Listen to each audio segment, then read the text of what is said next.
नमस्कार दोस्तों, हिंदी साहित्यशाला के यूट्यूब चैनल पर एक बार फिर से आपका स्वागत है। हम लोग यह स्टेट यानी बिहार के यह स्टेट को के प्रश्नोत्तरी को हल कर रहे थे। यानी प्रीवियस ईयर के कुछ प्रश्न थे या और कुछ प्रैक्टिस सेट के क्वेश्चन थे, तो हर जगह जिसमें से 4 क्लासें हो चुकी हैं। आज 5वीं क्लास है, यानी आज इसमें हम 50 प्रश्न को हल करेंगे। तो आइए शुरू करते हैं। आज का पहला प्रश्न क्या है? पहला प्रश्न है कि संविधान में किस धारा के अनुसार संसद का कार्य हिंदी में और अंग्रेजी में किया जाएगा? तो धारा 120 यानी राइट आंसर ए होगा। यानी 120 के अनुसार संसद का कार्य हिंदी में या अंग्रेजी में किया जाएगा। और 210 में या विधानमंडल में प्रयोग की जाने वाली भाषा का प्रावधान है। और 343 में संघ की राजभाषा हिंदी और लिपि देवनागरी होगी। यह भारतीय अंकों का अंतर्राष्ट्रीय रूप होगा। और 344 में राजभाषा आयोग का गठन के प्रावधान है। तो राइट आंसर इसका ए होगा। क्वेश्चन नंबर दूसरा है कि विश्व हिंदी दिवस कब मनाया जाता है? तो विश्व हिंदी दिवस कब मनाया जाता है? तो यह राइट आंसर ए होगा। यानी 10 जनवरी को विश्व हिंदी दिवस मनाया जाता है। और 14 सितंबर को, यानी 14 सितंबर को हिंदी दिवस मनाया जाता है। तो इसका राइट आंसर होगा ए। यहाँ पर प्रश्न नंबर 3 है, दिया गया है कि काव्य शोभा ग्रांथ कर्तार धर्म गुणा काव्य गुणा, यानी काव्य गुण की उपरोक्त परिभाषा किस आचार्य की है? तो इसका राइट आंसर होगा सी, यानी आचार्य वामन का यह की परिभाषा है। चौथा प्रश्न है बानन में बागन में बागरों बसंत है पद्माकर की इस पंक्ति का अर्थ शब्द किस शक्ति से विग्रह किया गया है? यानी कौन सी शब्द शक्ति इसमें होगी बताना है। तो इसमें राइट आंसर इसका होगा बी, यानी लक्षणा शब्द शक्ति है। शब्द शक्तियाँ कितनी होती है? 3। कौन कौन? अभिधा, लक्षणा और व्यंजना। 5 नंबर प्रश्न है कि निम्नलिखित पंक्तियों में से कौन सा काव्य गुण है? नील परिधान बीच सुकुमार खिल रहा मृदुल अध खुला अंग, खुला हो ज्यों बिजली का फूल मेघवन बीच गुलाबी रंग। तो 5 नंबर का राइट आंसर होगा ए, यानी मधुर गुण है इसमें।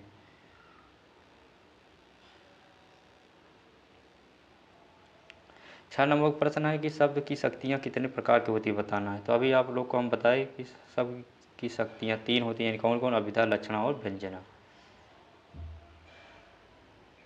अभिधा वहाँ होता है साक्षात सांकेतिक अर्थ है, यानी अर्थ संकेतिक को प्रकट करने वाली शब्द शक्तियाँ अभिधा शब्द शक्ति कहलाती है। और लक्षणा में मुख्यार्थ या बोध होने पर रूढ़ का प्रयोग के कारण यदि मुख्यार्थ में संबंध अन्य अर्थ की प्रतीत हो तो उसे लक्षणा शब्द शक्ति कहते हैं। और व्यंजना शब्द शक्ति में जब किसी शब्द के अभिप्रेत अर्थ का बोध न हो तो मुख्यार्थ से होता है और न ही लक्षणार्थ से होता है। अपितु कथन के संदर्भ के अनुसार अलग अलग अर्थ या व्यंग्यार्थ के से प्रकट होता है, वह व्यंजना शब्द शक्ति कहलाती है। 7 नंबर का प्रश्न है कि निम्नलिखित मधुर गुण का उदाहरण नहीं है बताना है। तो मधुर गुण का कौन सा उदाहरण है? तो इसका राइट आंसर ए होगा, यानी विनती सुन लो हे भगवान हम सब बालक हैं नत, यह इसमें मधुर गुण नहीं है।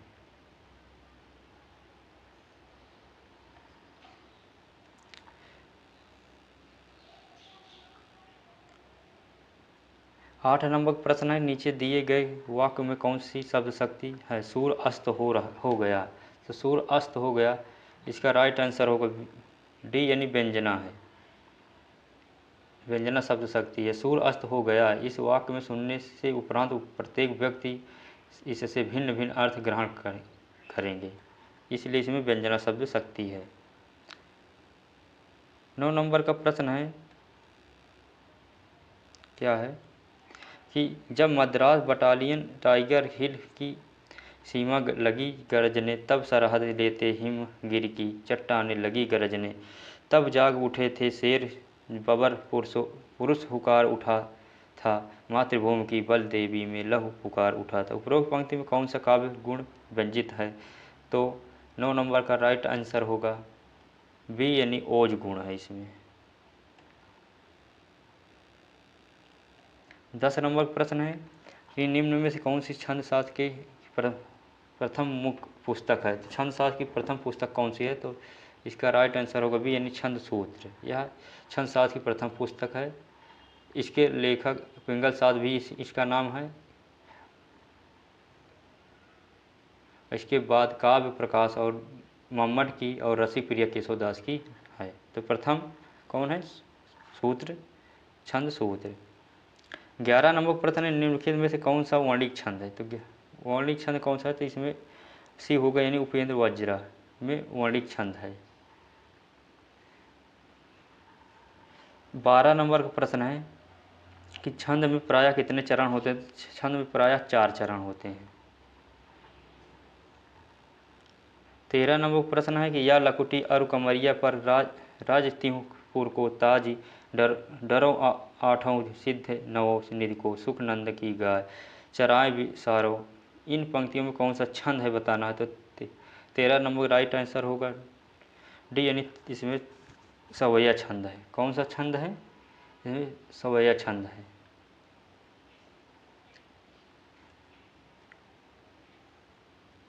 22 से 26 तक की वर्ण यानी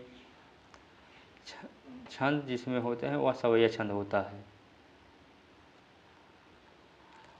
14 नंबर प्रश्न है कि रहित लटपट काट दिन बरु घामनी को शोक वाहन बाकी बैठे जो तरु तर पतरोट होए में 14 नंबर राइट आंसर होगा डी सी यानी कुंडलिया छंद इसमें है। 15 नंबर प्रश्न है कि रास पंचाध्यायी में किस छंद का प्रयोग किया गया? तो रास पंचाध्यायी में किस छंद का प्रयोग किया गया? तो इसमें रोला छंद का प्रयोग किया गया है।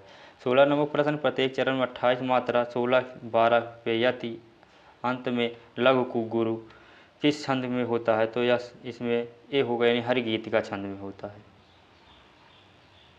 17 नंबर प्रश्न दुरुस्त विलंबित छंद का लक्षण है कि इसके प्रत्येक चरण में होता है। तो इसके प्रत्येक चरण में राइट आंसर ए डी होगा यानी 1 नगण 2 भगण तथा 1 रगण क्रमशः 12 वर्ण होते हैं। 18 नंबर प्रश्न है कि निम्नलिखित में श्रृंगार रस की दृष्टि से नायक का कौन सा भेद नहीं है? तो कौन सा नायक का भेद नहीं है? तो यह धीर प्रशांत यह नायक का भेद नहीं है। अनुकूल होता है, सठ होता है, दक्षिण होता है, पर धीर प्रशांत नहीं होता। 19 नंबर प्रश्न है कि भारत द्वारा निर्दिष्ट सात्विक भावों का इसमें से कौन सा समूह सही है? तो इसका राइट आंसर सी हो गया यानी बेपथु, वैवर्ण, अस्त्र, रोमांच और स्तंभ। ये सात्विक भावों के समूह हैं। 20 नंबर प्रश्न है कि भाव जिसके हृदय में रहते हैं उसे क्या कहा जाता है? तो भाव जिसके हृदय में रहते हैं उसे आश्रय कहा जाता है। 21 नंबर प्रश्न है कि निस दिन बरसत नयन हमारे सदा रहत पावस ऋतु हम पर जब ते श्याम सुधारे पंक्ति में कौन सा रस है वो बताना है। तो इसमें वियोग श्रृंगार रस है। 22 नंबर प्रश्न है कि रति, हास, शोक, क्रोध, भय आदि भावों की गिनती इनमें से किस भाव के अंतर्गत आता है? तो यह आता है स्थायी भाव के अंतर्गत। 23 नंबर प्रश्न है कबहु हो यही रहीमन होंगे श्री रघुनाथ कृपाल कृपा ते संत स्वभाव गहाओगे पंक्ति में कौन सा रस है? तो 23 नंबर का राइट आंसर होगा डी यानी इसमें शांत रस है। 24 नंबर प्रश्न है कि निम्नलिखित में कौन सा सात्विक अनुभव नहीं है बताना। तो सात्विक अनुभव किसमें नहीं है? तो इसका राइट आंसर होगा सी यानी विषाद है। इसमें सात्विक अनुभव नहीं है। रोमांच, कंप, प्रलय या सात्विक अनुभव है। 25 नंबर प्रश्न है निम्नलिखित विकल्पों में से इच्छावाचक वाक्य का सही चुनाव विकल्प चुनिए। तो इच्छावाचक किसमें है? तो इसका राइट आंसर बी हो गया यानी भगवान करे तुम परीक्षा में अच्छे अंक लाओ। हमारी इच्छा है कि भगवान करे तुम परीक्षा में अच्छे अंक लाओ, इसमें इच्छावाचक है। 26 नंबर प्रश्न है कि निम्नलिखित वाक्य में विधेय का सही विकल्प चुनिए। आप कुर्सी पर बैठकर बातें करें, तो आप कुर्सी पर बैठ कर बातें करें, चीज़ का राइट आंसर होगा डी, यानी कुर्सी पर बैठकर बातें करें। 27 नंबर प्रश्न है नीचे दिए गए वाक्य के सही वाक्य भेद को पहचानें। सुरेश विद्यालय जाता है और मन लगाकर पढ़ता है, तो इसमें संयुक्त वाक्य है, यानी सुरेश विद्यालय जाता तो है, उसके बाद और मन लगा के पढ़ता है, तो इसमें संयुक्त वाक्य है। 28 नंबर का प्रश्न है निम्नलिखित में से कौन सा वाक्य शुद्ध है, तो 28 नंबर का राइट आंसर होगा सी, यानी आज का अवकाश देने की कृपा करें, तो यह शुद्ध शब्द है। 29 नंबर प्रश्न है कि इनमें से कौन सा वाक्य अशुद्ध है बताना है, तो इसमें कौन सा वाक्य अशुद्ध है, बी, यानी मैं अपनी बात का स्पष्टीकरण करने के लिए तैयार हूँ, यह अशुद्ध शब्द है।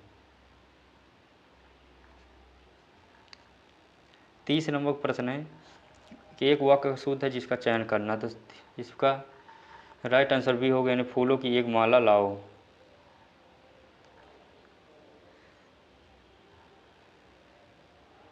31 नंबर प्रश्न निम्नलिखित वाक्यों में से अशुद्ध वाक्य का चयन कीजिए, तो अशुद्ध वाक्य इसमें ए है, यानी मैं अपने लिए शहर से की अच्छी होटल से खाना मंगवाया है, यह अशुद्ध शब्द है। 32 नंबर प्रश्न है कि अशुद्ध वाक्य पहचाने, तो अशुद्ध वाक्य इसमें 32 नंबर का राइट आंसर होगा ए, यानी राम ने एक किताब खरीदी, यह अशुद्ध वाक्य है। राम ने एक किताब खरीदी होना चाहिए, इसमें राम ने एक किताब खरीदी, यह शुद्ध है। राम ने एक किताब खरीदी, इसमें खरीदे हैं, सॉरी, राम ने एक किताब खरीदी होना चाहिए, इसमें खरीदे हैं, तो यह इसकी वजह से यह अशुद्ध है। 33 नंबर प्रश्न है इनमें से अशुद्ध वाक्य कौन सा है, तो इसका राइट आंसर ए होगा, यानी कल आज और कल अवकाश रहेगा।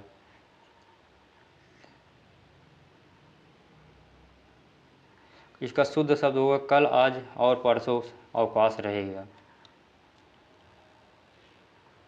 34 नंबर प्रश्न है कि भाई के आते ही वह चला जा गया, वाक्य प्रकार बताइए, तो इसका राइट आंसर होगा सी, यानी सरल वाक्य है। 35 नंबर प्रश्न है कि निम्नलिखित में विकल्पों में शुद्ध वाक्य को चुनिए, तो शुद्ध वाक्य इसमें कौन सा बताना है, तो इसका राइट आंसर ए होगा, मैंने 3 कुर्सियाँ खरीदी।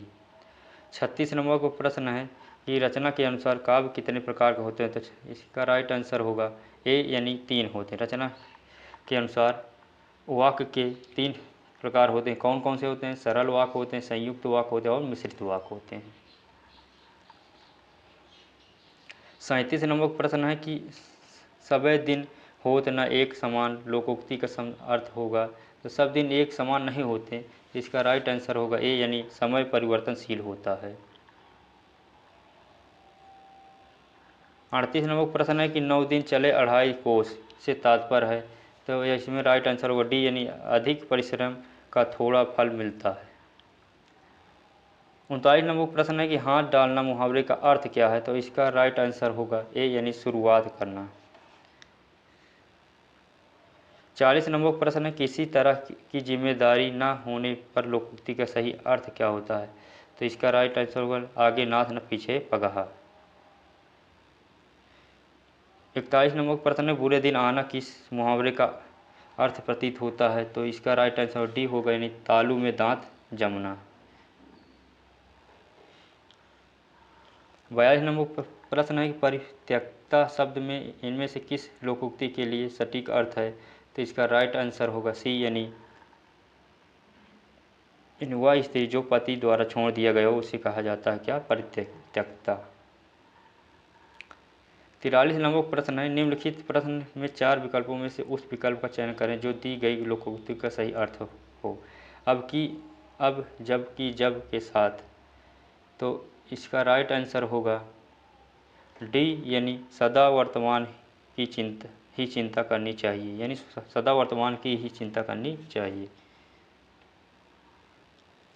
44 नंबर प्रश्न है निम्नलिखित में से मुहावरा है, तो 44 नंबर का राइट आंसर होगा बी, यानी भाड़े का भट्टू, यह एक मुहावरा है। सावन हरे न भादो, यह लोकोक्ति है। एक पंथ दो काज, ये भी लोकोक्ति है। चिराग तले अंधेरा, यह भी लोकोक्ति है। मुहावरा भाड़े का भट्टू। 45 नंबर का राइट 45 नंबर का प्रश्न है, पंचवटी शब्द में कौन सा समास है बताना है। तो इसमें संख्यावाची शब्द आए यानी 5 वटियों का समूह यानी द्विगु समास। क्वेश्चन नंबर 46 है, हानि लाभ में कौन सा समास है, यानी हानि और लाभ। इसका राइट आंसर होगा द्वंद्व, यानी दो पद प्रधान, इसमें द्वंद्व समास है। 47 नंबर प्रश्न, महात्मा शब्द में कौन सा समास होगा, तो इसका राइट आंसर होगा सी, यानी कर्मधारय, यानी महान है जो आत्मा, इसमें विशेषण की विशेषता बताई गई है। 38 नंबर प्रश्न है कि गुणहीन शब्द में समास है, तो गुणहीन, गुण में हीन, यानी इसमें भी विशेषण की विशेषता बताया गया, लेकिन इसका अन्य पद प्रधान हो रहा है, यानी तत्पुरुष समास होगा, दूसरा पद प्रधान इसमें गुण से हीन है, यानी इसमें तत्पुरुष समास होगा। 49 नंबर प्रश्न है कि यथासंभव में कौन सा समास है बताना है, तो यथासंभव में कौन सा समास है 49 नंबर का राइट आंसर होगा ए, यानी अव्ययी भाव समास। इसमें यथा है उपसर्ग यानी अव्यय लगा हुआ है। ये रहा आज का लास्ट प्रश्न, 50 नंबर का प्रश्न क्या है कि धर्म बुद्धि में कौन सा समास है बताना है। तो धर्म बुद्धि में कौन सा समास है, यानी धर्म में बुद्धि यानी कर्मधारय, विशेषण की विशेषता बताने वाले को ही कर्मधारय समास कहा जाता है। तो ये रहे आज के 50 प्रश्न। आप लोगों को प्रश्न अच्छी लगे लाइक शेयर सब्सक्राइब जरूर करें। कल फिर इसी के आगे से 50 प्रश्नों को हल करेंगे, और हमारे टेलीग्राम चैनल को जरूर ज्वाइन करें, आप लोग को PDF वहीं पर मिल जाएगा। तो कल फिर से मिलते हैं, तब तक के लिए नमस्कार, जय हिंद।